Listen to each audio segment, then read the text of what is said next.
Dengan mempelajari Sirah Nabawiyah, maka makin menambah kecintaan kepadanya. Semoga yang subscribe juga dimudahkan jalannya menuju surga.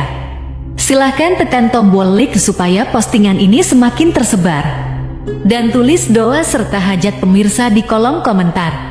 Semoga semakin banyak yang mengaminkan, maka semakin cepat terkabul. Nabi Sulaiman alaihi salam adalah manusia terkaya sepanjang sejarah kehidupan manusia di muka bumi. Dalam beberapa kitab suci seperti Al-Quran, Alkitab, dan Injil, Nabi Sulaiman alaihi salam dijelaskan sebagai manusia terkaya yang pernah hidup di muka bumi. Tidak ada satupun manusia yang bisa mengalahkan total kekayaannya hingga hari kiamat tiba. Para arkeolog telah menemukan situs peninggalan sejarah Islam yang mengungkap total kekayaan Nabi Sulaiman alaihi salam. Erez bin Yosef, seorang profesor sekaligus peneliti, ia menyatakan bahwa 3.000 tahun yang lalu Nabi Sulaiman alaihi salam diperkirakan memiliki kekayaan senilai 2,2 triliun US dollar. Dan apabila dikonversikan dengan nilai mata uang dolar hari ini, jika dirupiahkan, maka nilainya setara dengan 32.891.870 triliun rupiah. Profesor itu juga menjelaskan bahwa kekayaan Nabi Sulaiman alaihi salam berasal dari dua sumber, yakni istana kerajaan dan tambang tembaga. Nilai itu berkali-kali lipat lebih banyak dari total kekayaan negara Indonesia yang hanya mencapai 11.454 triliun per 30 Desember 2021. Nabi Sulaiman alaihi salam memiliki beberapa mukjizat. Di antaranya adalah dapat berbicara dengan bahasa binatang. Beliau dapat memerintah mereka untuk melakukan sesuatu. Beliau juga dapat mengendalikan besar kecilnya tekanan angin dan dapat mengatur ke arah mana angin akan berhembus. Sehingga dengan itu Nabi Sulaiman dapat memanfaatkan angin sebagai kendaraannya dan juga kendaraan tentaranya. Nabi Sulaiman juga bisa melunakkan besi dan membentuknya menjadi pakaian perang yang anti tusukan senjata tajam. Nabi Sulaiman juga memimpin para jin. Mereka tunduk dan patuh pada perintah Nabi Sulaiman alaihi salam. Tidak hanya setan, iblis laknatullah yang merupakan makhluk pembangkang dapat dibuat tunduk bertekuk lutut pada perintah-perintah Nabi Sulaiman. Nabi Sulaiman bisa melakukan teleportasi, yaitu berpindah dari suatu tempat ke tempat yang lain dalam waktu singkat. Peristiwa itu dibuktikan dengan pemindahan singgasana Ratu Balqis atas perintah Nabi Sulaiman. Nabi Sulaiman dikenal sebagai raja yang adil dan bijaksana. Nabi Sulaiman diberkahi kecerdasan yang luar biasa untuk menyatu padukan segenap kekuatan yang Allah berikan kepadanya. Ia mengelola dan membawa kerajaannya menjadi kekuatan raksasa yang tak terkalahkan di masanya dengan segenap kemampuan yang dimilikinya. Tentara Nabi Sulaiman adalah tentara terkuat di bumi tanpa ada yang menandingi. Pertanyaan mendasar yang muncul kali ini adalah dari mana sumber kekayaan dan kekuatan Nabi Sulaiman alaihi salam? Untuk mendapat jawaban dari pertanyaan itu, simak video ini sampai akhir. Sebelum itu, mari bantu channel ini terus berkembang dengan cara subscribe dan nyalakan tanda loncengnya. Berikan komentar yang positif dan berikan like serta share video ini. Bismillahirrahmanirrahim. Sungguh kami benar-benar telah menganugerahkan ilmu kepada Daud dan Sulaiman. Keduanya berkata, segala puji bagi Allah yang melebihkan kami dari kebanyakan hamba-hambanya yang mukmin. Sulaiman telah mewarisi Daud dan dia berkata, "Wahai manusia, kami telah diajari untuk memahami bahasa burung dan kami dianugerahi segala sesuatu. Sesungguhnya, semua ini benar-benar karunia yang nyata." Quran Surat An-Naml ayat 15-16. Saudara-saudaraku yang dirahmati Allah, pada ayat di atas disebutkan bahwa Sulaiman telah mewarisi Daud. Nabi Sulaiman mewarisi Nabi Daud dalam sisi kenabian dan kekuasaan, bukan mewarisi harta, karena para nabi tidak mewariskan harta. Sebab sepeninggalan mereka, harta para nabi menjadi sedekah bagi orang-orang yang ada di sekitarnya, yaitu orang-orang fakir dan orang-orang yang membutuhkan.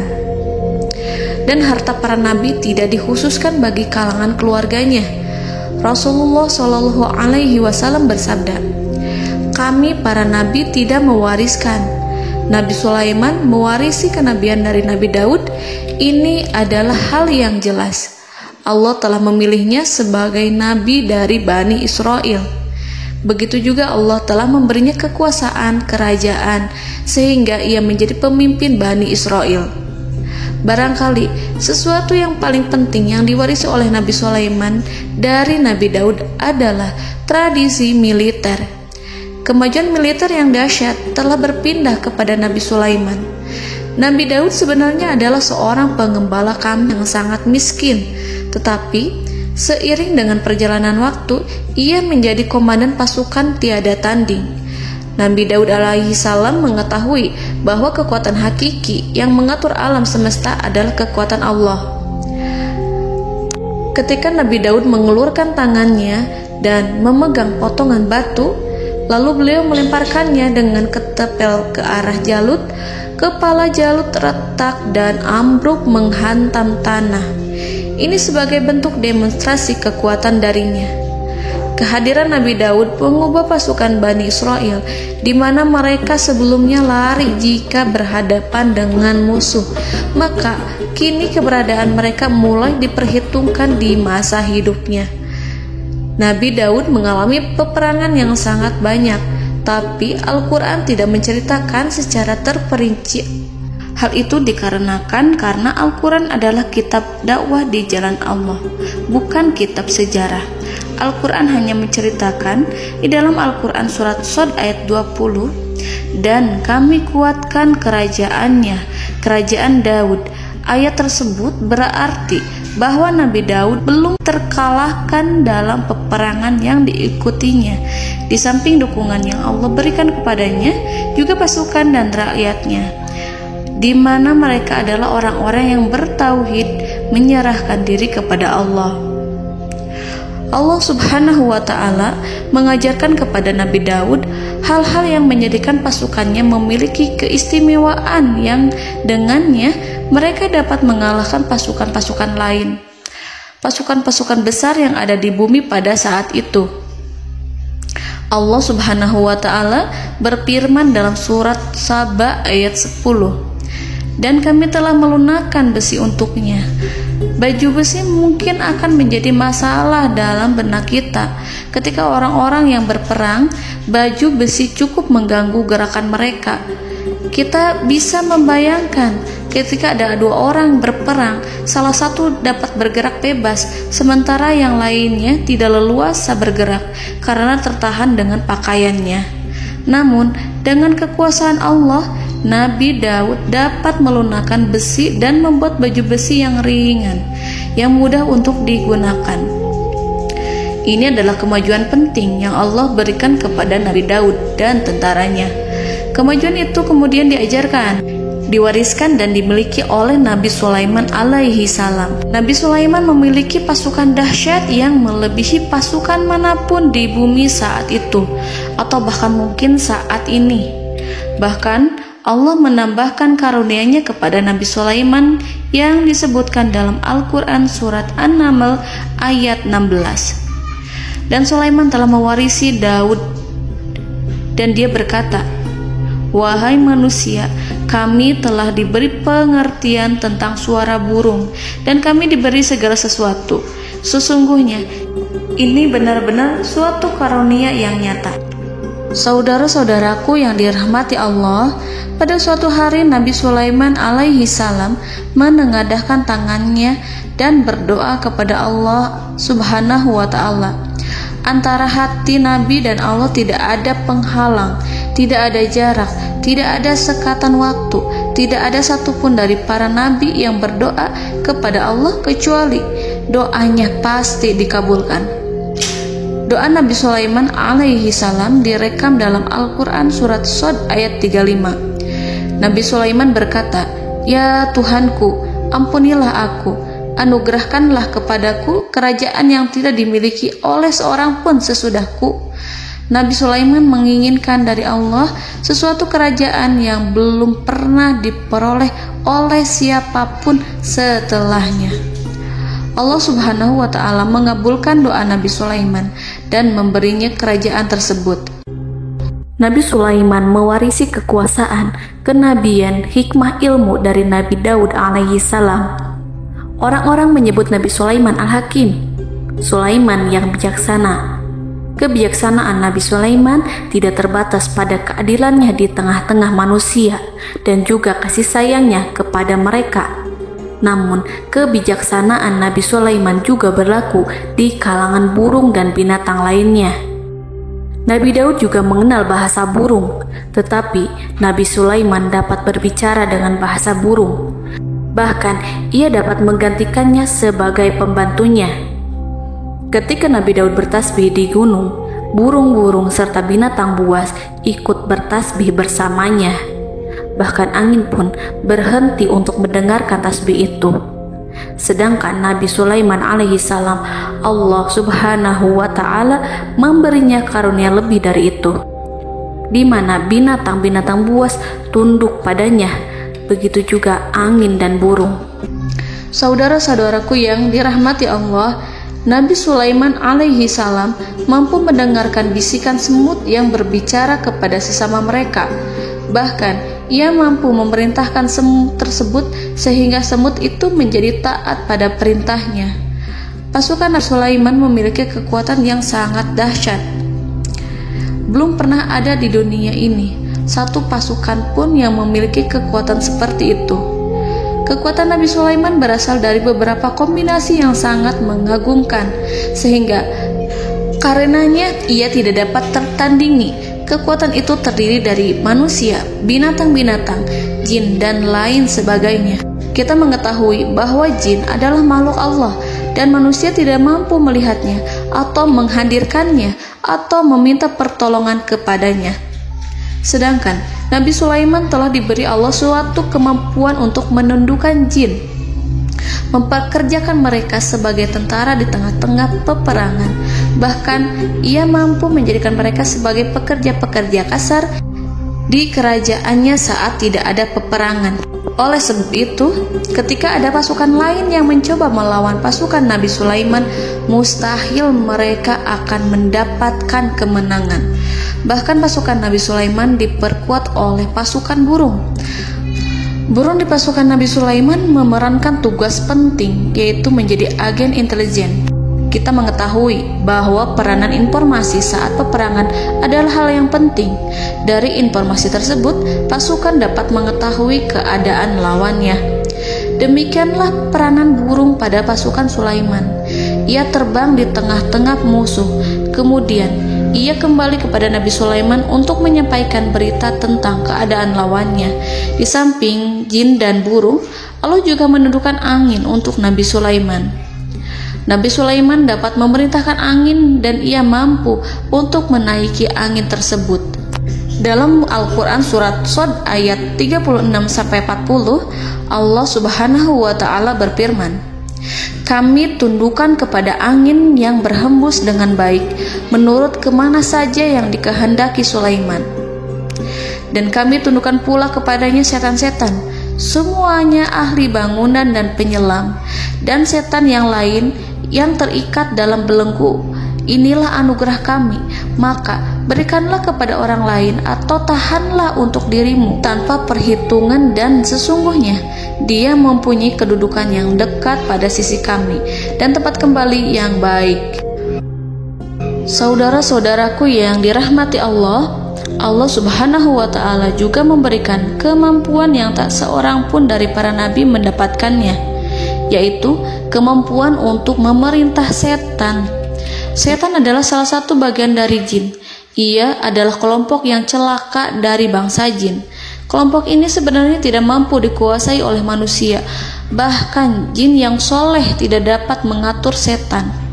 Adapun Nabi Sulaiman, Allah telah memberinya kekuasaan untuk menundukkan setan dan mempekerjakannya, bahkan mengikatnya dengan rantai serta menghukumnya jika ia menentang pada perintahnya.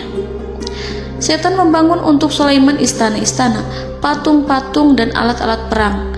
Bahkan setan-setan itu menyelam ke dasar lautan untuk mengeluarkan permata dan yakut untuk Sulaiman. Jika di antara setan yang menentang perintahnya, maka Nabi Sulaiman alaihi salam mengikatnya dengan rantai.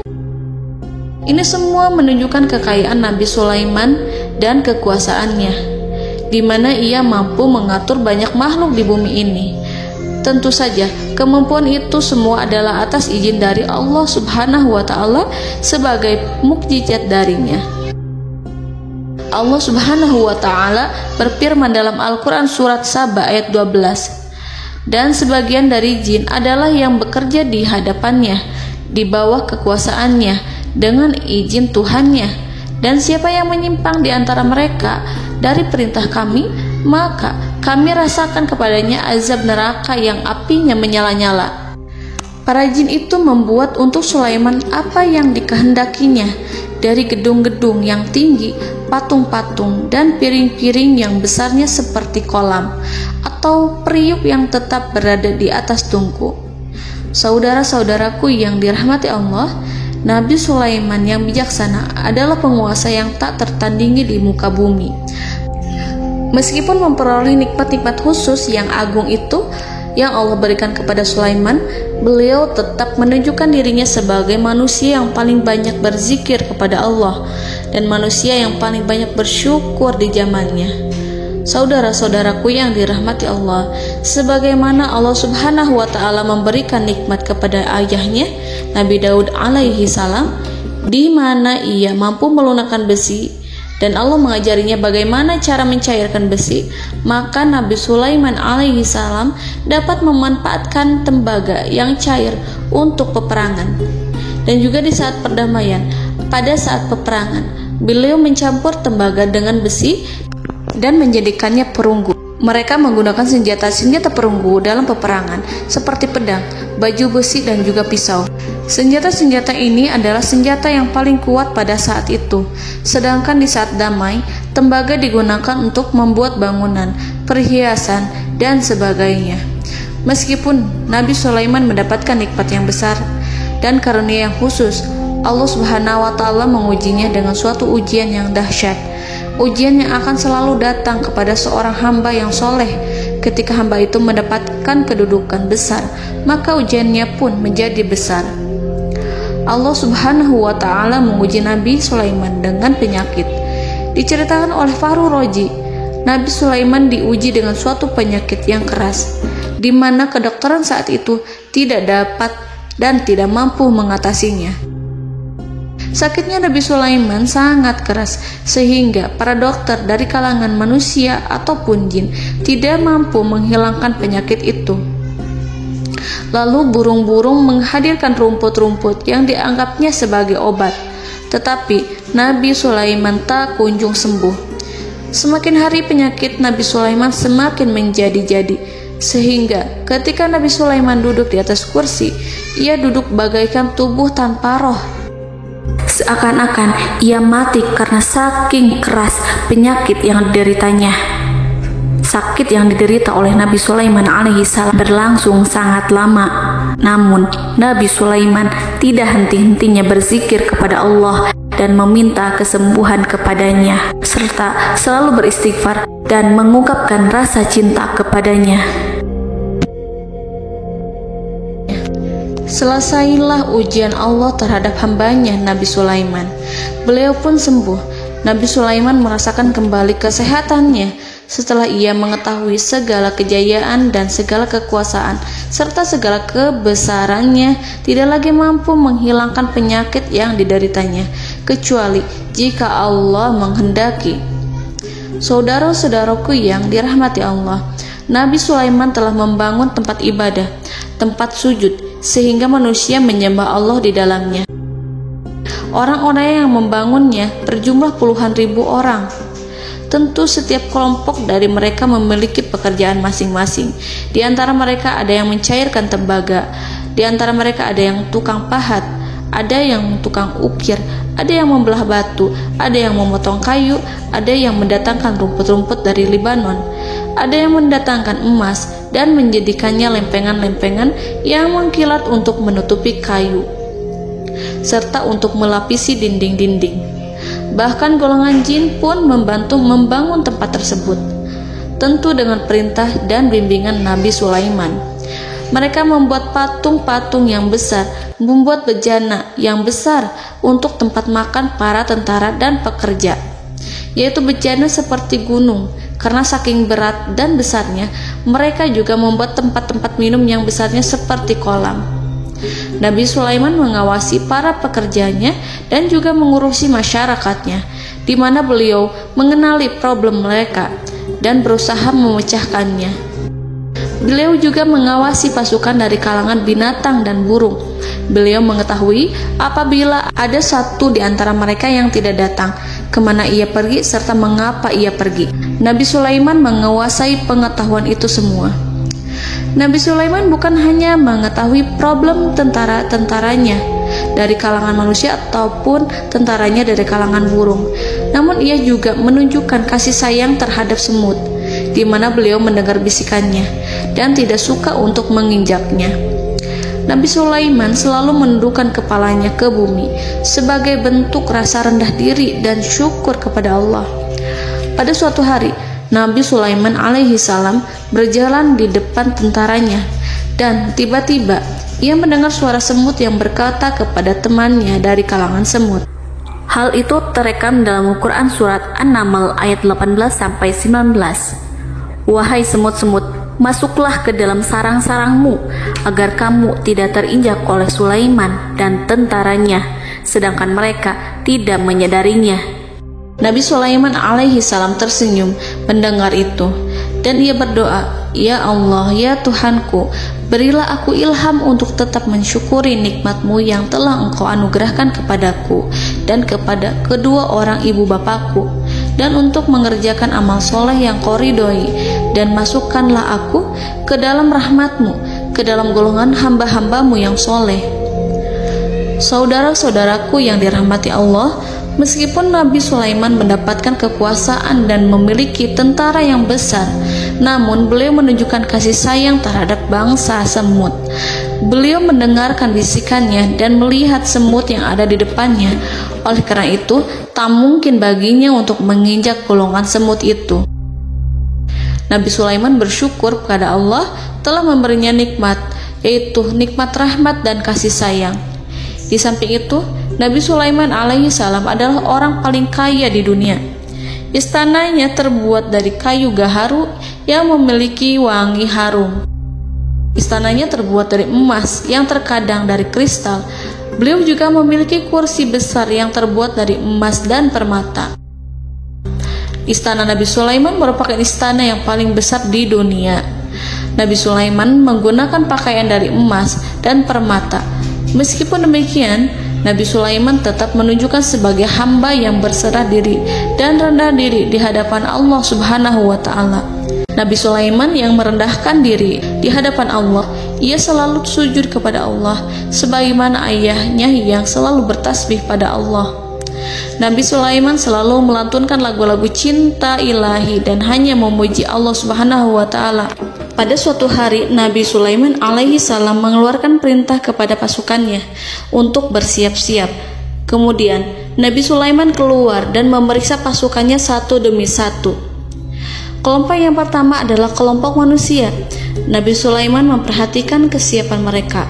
Lalu Nabi Sulaiman mengeluarkan perintah-perintah kepada mereka. Kemudian Nabi Sulaiman memeriksa kelompok jin. dan menyampaikan perintahnya kepada mereka. Beliau memenjarakan jin yang tampak bermalas-malasan saat bekerja. Lalu beliau memeriksa binatang dan berkata kepada mereka, apakah mereka sudah makan dengan baik? Apakah mereka tidur dengan nyenyak? Apakah ada yang mengadu pada mereka, misalkan karena penyediaan makanan yang tidak layak? Apakah ada di sana yang sakit dan lain sebagainya? Ketika Nabi Sulaiman merasa puas dengan semuanya, Nabi Sulaiman memasuki tenda tempat berkumpulnya para burung. Nabi Sulaiman alaihissalam kemudian memasuki tenda tersebut, mengamati keadaan di sekitarnya, sehingga beliau mengetahui bahwa ada satu burung yang tidak hadir, yaitu burung hudhud. Mengapa aku tidak melihat burung hudhud? Burung-burung yang lain tampak terdiam sebagai penghormatan, dan mereka mendengarkan apa yang akan dikatakan pemimpin mereka. Nabi Sulaiman mengarahkan pandangannya pada semua burung dan tidak menemukan burung hudhud di antara mereka. Tak seekor burung pun yang mengetahui keberadaannya. Burung hudhud absen pada apel wajib kali ini. Nabi Sulaiman mulai menampakkan kemarahannya. Tiba-tiba, seekor burung kecil memberanikan diri untuk berkata kepada Nabi Sulaiman, Wahai Nabi yang mulia, seharusnya Hudhud ada bersamaku kemarin untuk melaksanakan tugas penyelidikan. Ia adalah pemimpin misi itu. Namun, burung Hudhud belum datang. Oleh karena itu, aku tidak pergi bersamanya. Burung itu tampak gemetar. Nabi Sulaiman mengetahui bahwa Hudhud tidak hadir dan tak seorang pun mengetahui kemana ia pergi. Burung hudhud pergi tanpa izin terlebih dahulu. Dalam keadaan marah, Nabi Sulaiman berkata, "Sungguh aku benar-benar akan mengazabnya dengan azab yang sangat keras, atau benar-benar menyembelihnya, kecuali jika ia benar-benar datang kepadaku dengan alasan yang jelas."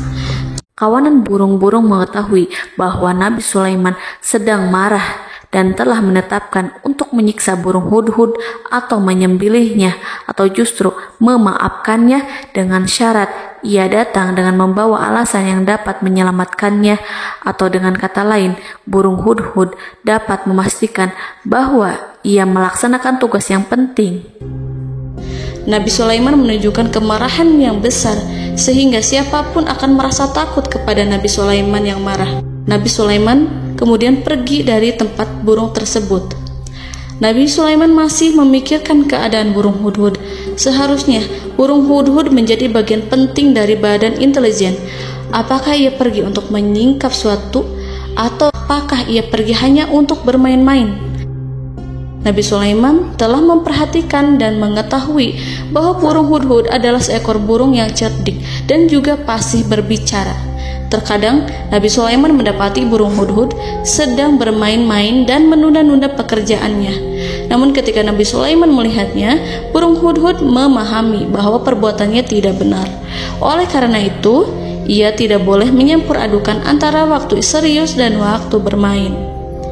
Tidak lama setelah itu, burung hudhud tiba di tempat para burung.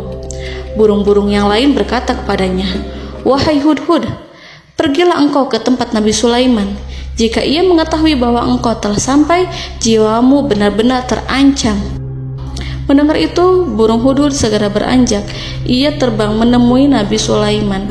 Pada waktu itu, Nabi Sulaiman sedang duduk bersama tentaranya yang lain.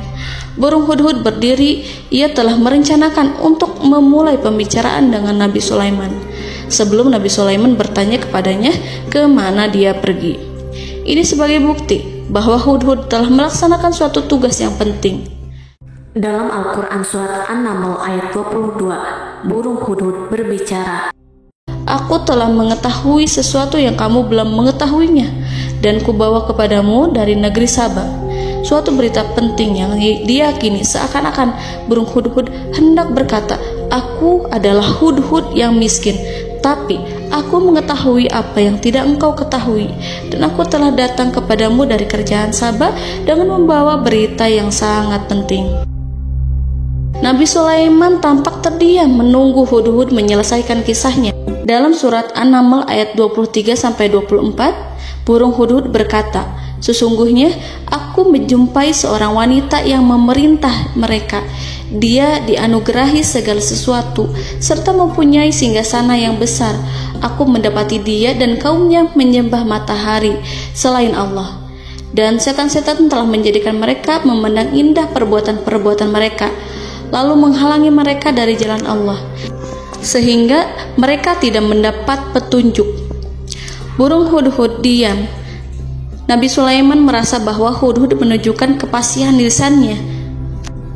Nabi Sulaiman berkata dalam Quran surat An-Naml ayat 27 sambil menunjukkan senyum manisnya. Nabi Sulaiman berkata, "Akan kami lihat apakah kamu benar wahai hudhud, ataukah kamu termasuk orang-orang yang berdusta." Seakan-akan burung hudhud ingin mengatakan, "Aku tidak berbohong, wahai Nabi yang mulia." Namun diamnya Sulaiman membuat takut sehingga burung hudhud terdiam. Nabi Sulaiman terdiam karena berpikir, lalu ia memutuskan sesuatu setelah itu. Beliau melihat kepada lainnya dan meminta secari kertas. Nabi Sulaiman menulis surat singkat dan menyerahkannya kepada hudhud, serta memerintahkan kepadanya seperti yang dikatakan dalam Quran surat An-Naml ayat 28. "Pergilah dengan membawa suratku ini, lalu jatuhkanlah kepada mereka, kemudian berpalinglah dari mereka, lalu perhatikanlah apa yang mereka bicarakan." Al-Quranul Karim hanya menceritakan dalam Quran surat An-Naml bagaimana perginya hudhud dan bagaimana ia menyerahkan surat itu. Lalu Al-Quran langsung menyebut keadaan kerajaan Balqis yang saat itu sedang membaca surat di depan para pembesar kerajaan dan para menterinya. Dalam Al-Quran surat An-Naml ayat 29-31 berkatalah Balqis, "Wahai pembesar-pembesar, sesungguhnya telah dijatuhkan kepadaku sebuah surat yang mulia. Sesungguhnya surat ini dari Sulaiman, dan sesungguhnya isinya dengan menyebut nama Allah yang Maha Pengasih lagi Maha Penyayang, bahwa janganlah kalian berlaku sombong terhadapku, dan datanglah kepadaku sebagai orang yang berserah diri." Saudara-saudaraku yang dirahmati Allah, dalam surat tersebut Nabi Sulaiman menyebutkan supaya mereka menyerahkan diri dan tunduk kepada perintah Nabi Sulaiman. Nabi Sulaiman memerintahkan agar mereka meninggalkan penyembahan terhadap matahari. Nabi Sulaiman tidak mempersoalkan akidah mereka dan tidak memuaskan mereka dengan apapun. Nabi Sulaiman hanya memerintahkan bahwa ia berada di atas kebenaran. Bukankah ia didukung kekuatan yang berlandaskan keyakinan yang dimilikinya? Nabi Sulaiman hanya memerintahkan mereka agar tunduk dan patuh kepadanya. Ratu Sabak menyampaikan surat tersebut di tengah-tengah kaumnya. Dalam Quran surat An-Naml ayat 32 dijelaskan, "Dan berkatalah Balqis, wahai para pembesar, berilah aku pertimbangan dalam urusanku ini. Aku tidak pernah memutuskan sesuatu persoalan sebelum kamu berada dalam majelisku." Saudara-saudaraku yang dirahmati Allah, para pembesar istana Balqis menentang surat tersebut. Isi surat itu membangkitkan kesombongan kaum Sabak, di mana mereka merasa lebih kuat. Mereka mengetahui bahwa di sana ada seorang yang mencoba menentang mereka dan mengisyaratkan peperangan kepada mereka. Lalu ia meminta kepada mereka untuk memenuhi syarat-syaratnya sebelum terjadinya peperangan dan kekalahan. Dalam surat An-Naml ayat 33, mereka menjawab, "Kita adalah orang-orang yang memiliki kekuatan dan juga memiliki keberanian yang sangat besar dalam peperangan. Dan keputusan berada di tanganmu, wahai rajaku. Maka pertimbangkanlah apa yang akan kamu perintahkan." Saudara-saudaraku yang dirahmati Allah, para pembesar kaum Sabak seakan ingin berkata, "Kita siap untuk melaksanakan perang." Tampaknya ratu itu memiliki kebijakan yang lebih baik dari pembesar kaumnya. Surat Sulaiman itu membuatnya berpikir lebih jernih dan lebih berhati-hati. Ia berusaha sebisa mungkin menghindari peperangan.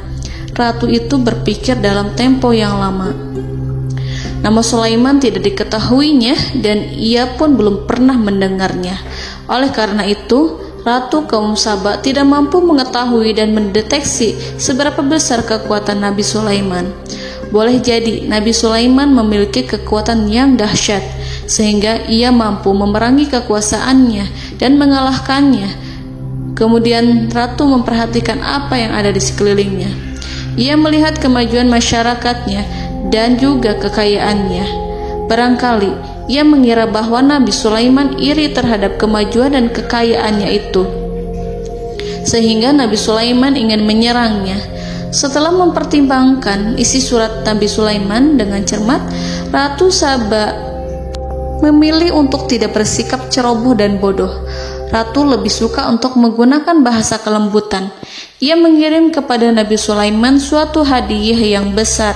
Ratu mengira bahwa Nabi Sulaiman seorang yang ambisius, yang boleh jadi ia telah mendengar tentang kekayaan kerajaan Saba. Para utusan pergi dengan membawa hadiah dari Ratu Saba.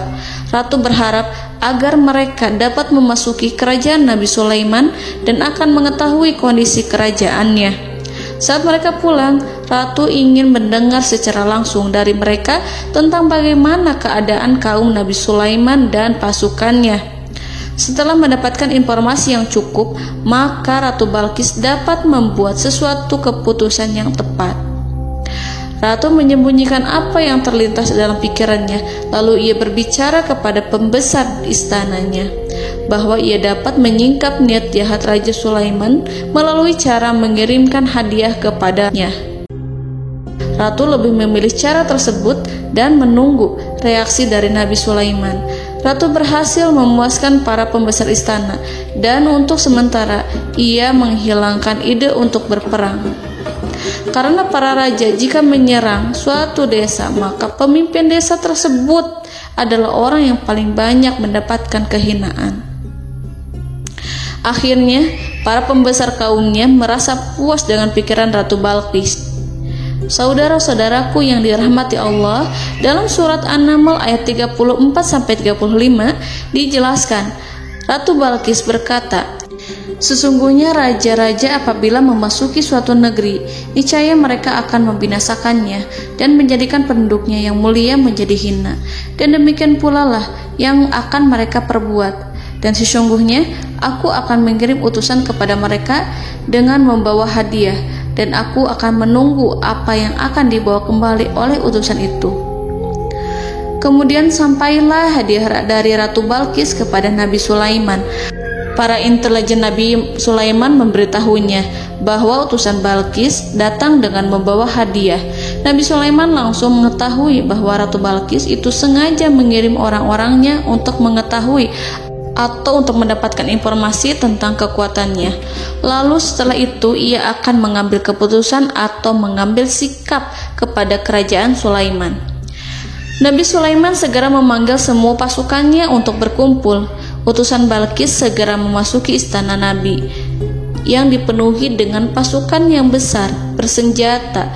Melihat itu, utusan Ratu Balqis tercengang dan terkejut ketika mereka melihat kekayaan yang mereka bawa tidak ada apa-apanya dibandingkan dengan kerajaan Nabi Sulaiman. Hadiah mereka tampak tidak berarti. Emas yang mereka bawa tampak tidak memiliki makna saat mereka memasuki istana Nabi Sulaiman yang terbuat dari kayu-kayu pohon gaharu yang mengeluarkan bau yang harum serta dihiasi dengan emas permata. Para utusan Ratu Balqis berdiri bersama Nabi Sulaiman dan menyaksikan bagaimana Nabi Sulaiman mengendalikan pasukannya. Kemudian mereka mulai berpikir tentang kekuatan dan kualitas pasukan Nabi Sulaiman. Betapa kagetnya mereka ketika melihat di tengah-tengah pasukan itu terdapat singa, burung, dan tentara dari kalangan manusia yang mampu terbang. Mereka pun sadar bahwa mereka di hadapan pasukan yang tiada tandingannya. Selesailah demonstrasi pasukan Nabi Sulaiman. Kemudian para utusan ratu dipersilahkan maju ke tempat hidangan makanan. Para utusan itu sangat terkejut ketika melihat berbagai macam makanan dari penjuru dunia ada di depannya. Dan di antara makanan itu terdapat pula makanan yang biasa ditemukan di negeri mereka. Tetapi mereka melihat bahwa makanan itu memiliki rasa yang lebih istimewa. Selain itu, piring-piring yang ada di depan mereka terbuat dari emas dan mereka dilayani oleh laki-laki yang berhias dengan emas. Di meja makan itu terdapat burung, ikan laut, dan berbagai macam daging yang mereka tidak mampu lagi membedakan daging apa itu. Nabi Sulaiman tidak makan bersama mereka, tapi beliau makan dengan menggunakan piring yang terbuat dari kayu. Beliau memakan roti yang kering yang dicampur dengan minyak. Inilah makanan yang dipilih Nabi Sulaiman. Makan bersama mereka dalam keadaan diam, mereka merasa kehadiran Nabi Sulaiman menciptakan suatu wibawa yang luar biasa. Selesai perjamuan itu, lalu dengan sangat malu mereka menyerahkan hadiah dari Ratu Balqis kepada Nabi Sulaiman. Hadiah itu berupa emas yang bagi mereka hadiah itu sangat bernilai tinggi. Tapi di sini hadiah itu tampak kecil di hadapan kekayaan-kekayaan Nabi Sulaiman yang sangat mengagumkan. Nabi Sulaiman memperhatikan hadiah dari Ratu Balqis itu dan berkata dalam Quran surat An-Naml ayat 36, "Maka apa yang diberikan Allah kepadaku lebih baik daripada apa yang diberikannya kepadamu, tetapi kamu merasa bangga dengan hadiahmu." Saudara-saudaraku, Raja Sulaiman menyingkap dengan kata-katanya yang singkat itu penolakannya terhadap hadiah mereka. Ia memberitahu utusan itu bahwa ia tidak menerima hadiah tersebut. Ia tidak merasa puas dengan hadiah itu. Yang membuatnya puas hanyalah, "Janganlah kalian berlaku sombong terhadapku dan datanglah kepadaku sebagai orang-orang yang berserah diri." Lalu Nabi Sulaiman berkata kepada mereka dengan pelan. Hal itu diabadikan dalam Al-Quran surat An-Naml ayat 37. "Kembalilah kepada mereka. Sungguh kami akan mendatangi mereka dengan bala tentara yang mereka tidak kuasa melawannya. Dan pasti kami akan mengusir mereka dari negara itu, yaitu negeri Saba, dengan terhina. Dan mereka akan menjadi tawanan-tawanan yang hina." Saudara-saudaraku yang dirahmati Allah, Nabi Sulaiman kemudian meninggalkan para utusan ratu setelah terlebih dahulu mengancam mereka. Para utusan itu berharap agar Nabi Sulaiman mau menunggu kunjungan Ratu Balqis yang akan membawa misi perdamaian. Akhirnya, sampailah para utusan Ratu Balqis ke negeri Saba. Mereka segera menuju istana sang ratu. Mereka memberitahu bahwa negeri mereka ada di ujung tanduk. Mereka menceritakan kepada ratu tentang kekuatan Nabi Sulaiman dan tidak mungkin bagi mereka mampu melawannya. Mereka meyakinkan Ratu Balqis bahwa ia harus mengunjunginya dan melihat sendiri bagaimana kebesaran kerajaan Nabi Sulaiman. Kemudian Ratu Balqis menyiapkan dirinya untuk pergi menuju kerajaan Nabi Sulaiman.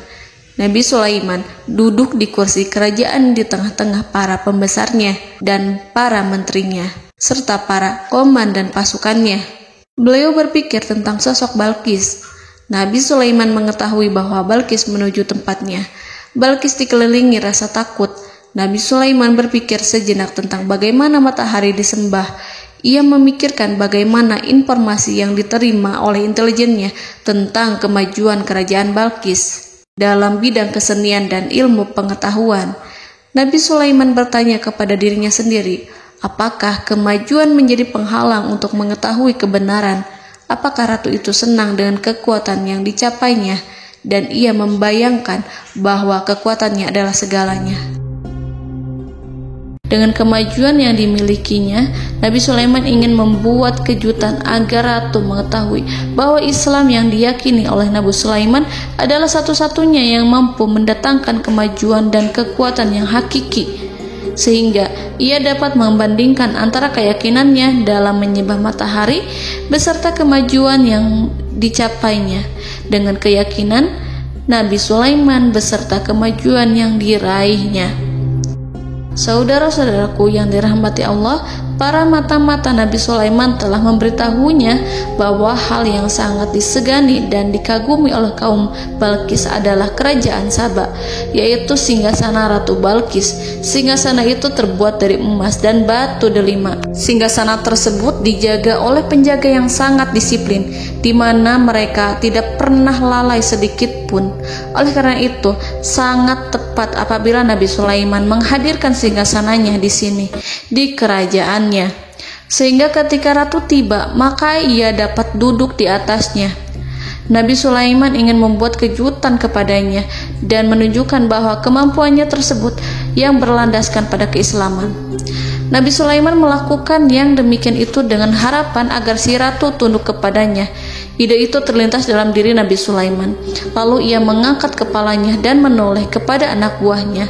Hal itu diabadikan dalam Quran Surat An-Naml ayat 38. Wahai para pembesar, siapakah di antara kamu sekalian yang sanggup membawa singgasananya kepadaku sebelum mereka datang kepadaku sebagai orang-orang yang berserah diri? Saudara-saudaraku, perhatikanlah ungkapan pikiran Nabi Sulaiman tersebut. Semua pemikirannya berkisar tentang keislaman para penyembah matahari, tentang bagaimana beliau dapat memberikan petunjuk kepada mereka di jalan Allah. Yang pertama menjawab pertanyaan Nabi Sulaiman adalah jin Ifrit. Dalam Quran Surat An-Naml ayat 39, berkatalah Ifrit yang cerdik dari golongan jin, "Aku akan datang kepadamu dengan membawa singgasana itu sebelum kamu berdiri dari tempat dudukmu. Sesungguhnya aku benar-benar kuat untuk membawanya, lagi dapat dipercaya." Nabi Sulaiman berdiri dari tempat duduknya. Setelah 1 jam atau 2 jam, jin itu berjanji kepadanya untuk menghadirkan singgasana Balkis. Sebelum itu, istana Nabi Sulaiman di Palestina, sedangkan istana Balkis terletak di Yaman. Antara singgasana tersebut dengan singgasana Nabi Sulaiman berjarak lebih dari ribuan mil. Barangkali pesawat yang cepat sekalipun yang kita kenal hari ini tidak akan mampu membawa dan mendatangkan istana itu dalam waktu 1 jam. Tetapi masalahnya di sini, berhubung dengan kekuatan jin yang serba misterius, Nabi Sulaiman tidak mengomentari sedikit pun terhadap apa yang dikatakan oleh Ifrit. Nabi Sulaiman tampak menunggu tanggapan lain yang mampu menghadirkan singgasana Balkis yang lebih cepat dari jin Ifrit. Nabi Sulaiman menoleh kepada seorang yang di sana, yang duduk di atas naungan. Hal itu diceritakan dalam Al-Quran Surat An-Naml ayat 40. Berkatalah seseorang yang mempunyai ilmu dari Alkitab, "Aku akan membawa singgasana itu kepadamu sebelum matamu berkedip." Maka tatkala Sulaiman melihat singgasana itu terletak di hadapannya, ia pun berkata, "Ini termasuk karunia Tuhanku untuk menguji aku, apakah aku akan bersyukur atau mengingkari nikmatnya? Dan barang siapa yang bersyukur, maka sesungguhnya dia bersyukur untuk kebaikan dirinya sendiri. Dan barang siapa yang ingkar, maka sesungguhnya Tuhanku Maha Kaya lagi Maha Mulia." Saudara-saudaraku, belum lama seseorang yang mempunyai ilmu dari Alkitab menyatakan kalimatnya, sehingga singgasana itu tiba-tiba ada di depan Nabi Sulaiman, yang mampu menghadirkan singgasana itu lebih cepat dari kedipan mata. Al-Quranul Karim tidak menyingkap kepribadian seseorang yang menghadirkan singgasana itu. Al-Quran hanya menggarisi bahwa orang itu mempunyai ilmu dari Alkitab. Al-Quran tidak menjelaskan kepada kita apakah ia seorang malaikat, ataukah manusia, ataukah jin. Al-Quran sengaja tidak menyingkap hakikat kitab yang dimaksud.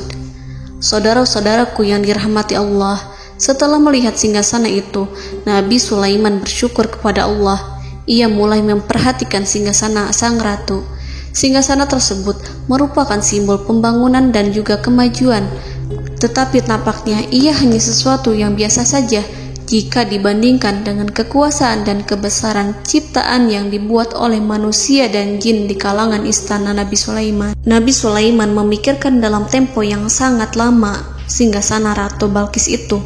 Kemudian beliau memerintahkan agar singgasana itu diperbaiki, sehingga saat Ratu Balkis datang, dia akan mengujinya.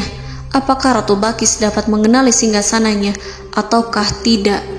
Dalam Al-Quran Surat An-Naml ayat 41, Nabi Sulaiman berkata, "Ubahlah baginya singgasananya, maka kita akan melihat apakah dia mengenal ataukah dia termasuk orang-orang yang tidak mengenalnya." Saudara-saudaraku yang dirahmati Allah, Nabi Sulaiman memerintahkan agar dibangun istana yang akan digunakan untuk menyambut Ratu Balkis. Nabi Sulaiman memilih tempat di laut, dan ia memerintahkan agar dibangun suatu istana di mana sebagian besarnya terdiri dari air laut.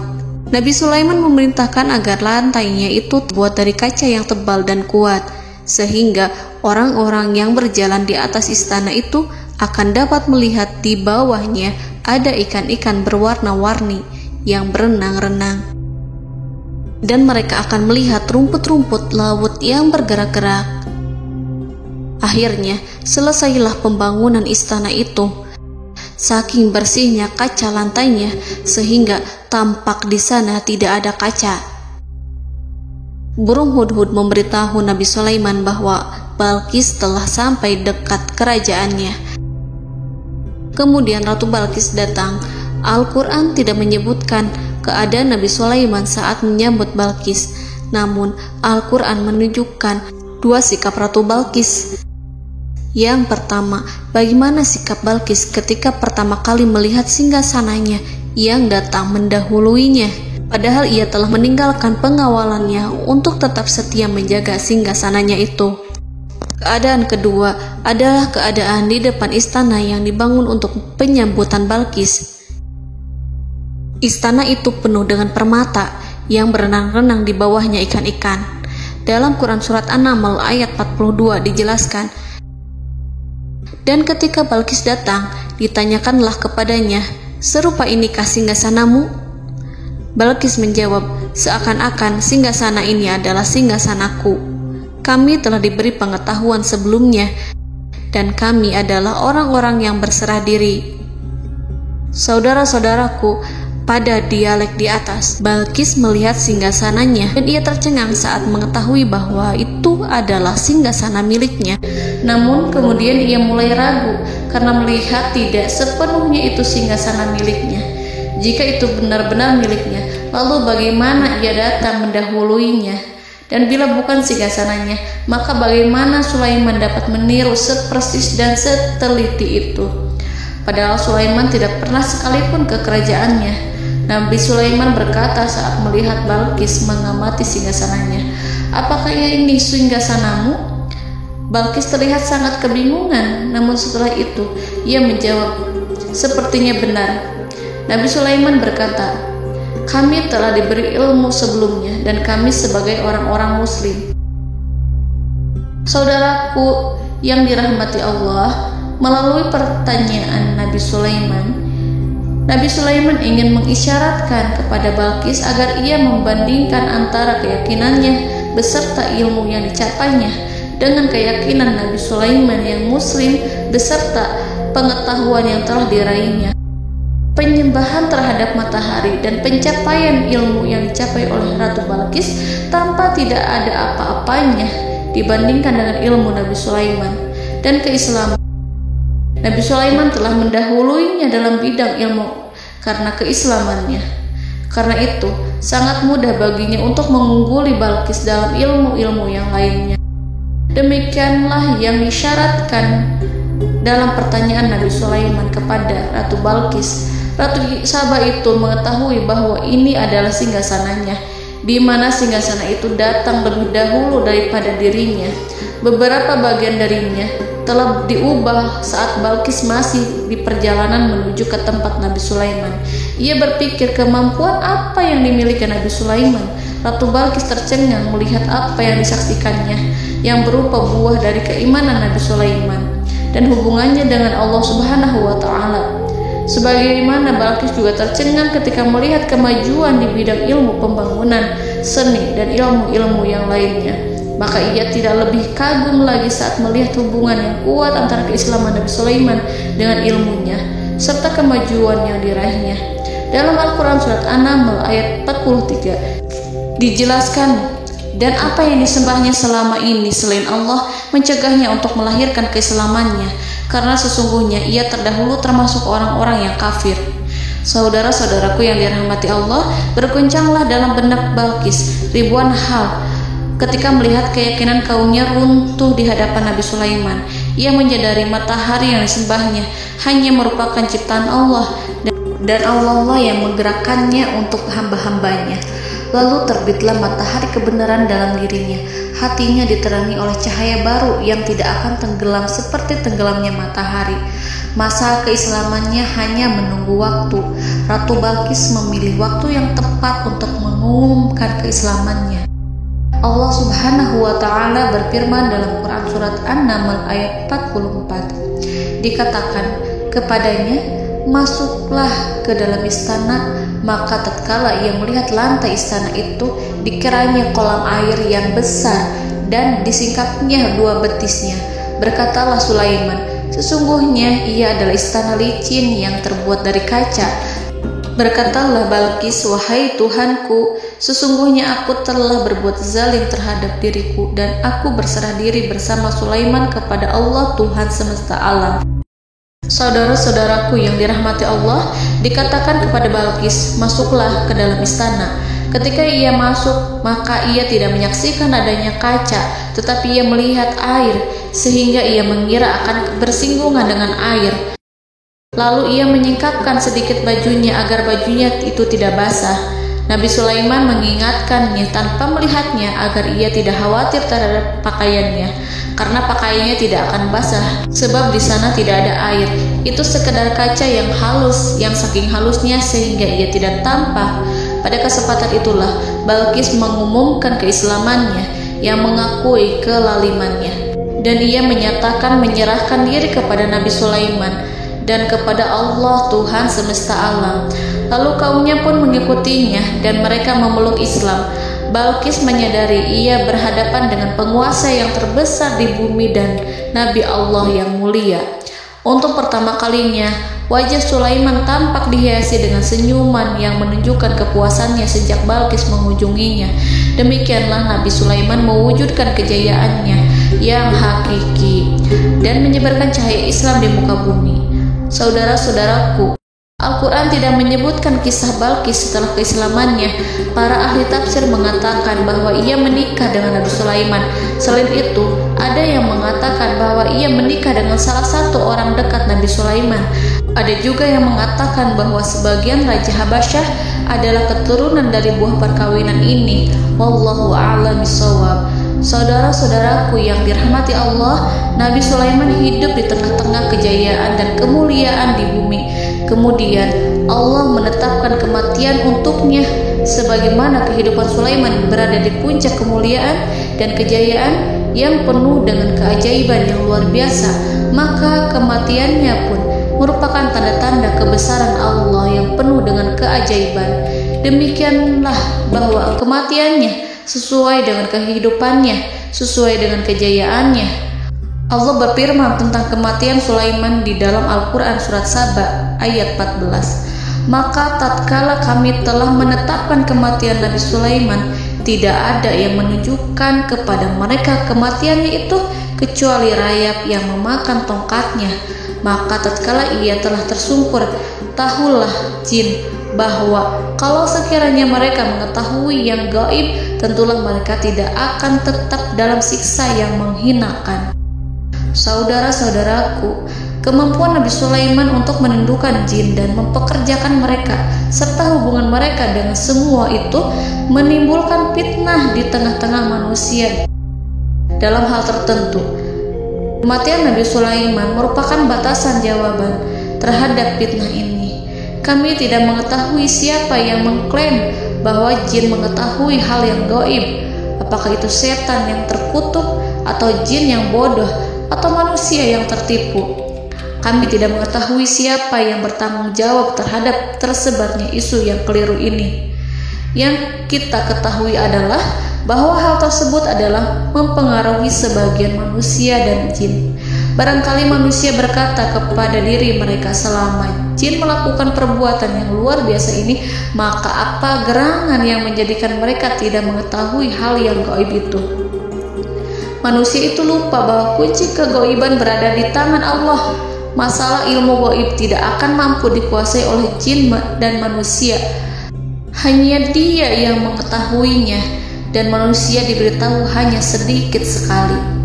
Saudara-saudaraku yang dirahmati Allah, seakan-akan Allah telah merencanakan bahwa kematian Sulaiman bertujuan untuk menghancurkan pemikiran itu, yaitu pemikiran bahwa jin mengetahui hal-hal yang gaib. Jin bekerja untuk Nabi Sulaiman selama beliau hidup, dan tatkala beliau meninggal, maka tugas mereka menjadi bebas.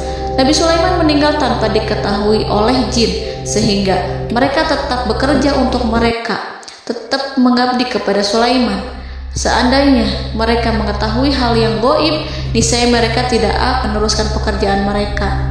Saudara-saudaraku, pada suatu hari Nabi Sulaiman memasuki mihrabnya untuk itikaf ibadah dan beribadah kepada Allah. Tak seorang pun yang berani mengganggu khalwatnya. Mihrab Sulaiman terletak di puncak gunung dan dindingnya terbuat dari permata. Pada suatu hari Nabi Sulaiman duduk bersandar pada tongkatnya dan ia tampak tenggelam dalam tafakur. Beliau berzikir pada Allah hingga rasa kantuk menguasainya. Lalu setelah itu malaikat maut menemuinya. Nabi Sulaiman pun meninggal. Beliau bersandar kepada tongkatnya. Jin melihatnya dan mengira bahwa beliau sedang sholat, sehingga mereka pun terus melanjutkan pekerjaannya. Berlalulah hari demi hari yang panjang. Datanglah rayap, yaitu semut kecil yang memakan kayu. Hewan itu mulai memakan tongkat Nabi Sulaiman. Rayap itu tampak lapar. Sebagian dari tongkat Nabi Sulaiman dimakan beberapa hari oleh rayap itu. Ketika yang dimakannya semakin bertambah, maka tongkat itu pun menjadi rusak dan kemudian jatuh dari tangan Nabi Sulaiman alaihi salam.